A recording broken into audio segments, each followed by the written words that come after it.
En effet, c'est un immense défi en politique internationale et en politique en général d'ailleurs, parce que nous avons tendance à réagir plutôt qu'à agir. Et nous l'avons vu l'année dernière, nous avons réagi par rapport à l'épidémie d'Ebola. En Europe, nous réagissons face à la crise des réfugiés. Mais en ce qui concerne le dérèglement climatique, si nous attendons de réagir, ce sera trop tard. Et c'est pour cela qu'il est important d'agir à temps et de prendre des actions préventives. Et c'est pourquoi nous avons lancé cette initiative d'assurer la résilience, viser les personnes qui sont touchées par les effets négatifs du dérèglement climatique, avoir donc cette assurance climatique en organisant un modèle de solidarité avant même que les personnes ne soient touchées par ces impacts négatifs du changement climatique. Cette initiative signifie qu'il faut une assurance pour ces personnes qui sont menacées par le changement climatique et puis il faut nous assurer que nous investissons dans le développement et assurer nos investissements dans le développement. Et pour cela, il nous faut des instruments intelligents, comme justement des assurances, des polices d'assurance. Et donc, il faut faire participer le secteur privé.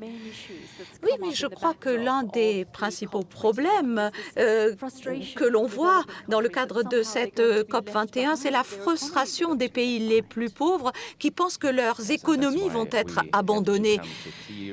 Mais oui, c'est pour cela que nous devons prendre des engagements clairs. Jusqu'à maintenant, une centaine de personnes dans les pays en développement sont assurées contre les risques climatiques. Et avec nos partenaires, nous espérons atteindre 400 millions de personnes par notre initiative intitulée « Assurer la résilience ». Et nous allons augmenter l'engagement financier puisque le gouvernement allemand va donner 150 millions d'euros pour cette initiative et nos partenaires du G7 vont également apporter des centaines de millions d'euros, 700 millions au total. Et nous allons annoncer notre engagement conjoint aujourd'hui pour être sûr qu'il y aura des réponses concrètes à ces besoins. Et peut-être un accord qui soit contraignant juridiquement? Bien sûr, il nous faut un accord à l'issue de cette conférence qui soit aussi ambitieux que possible et il est aussi nécessaire d'agir.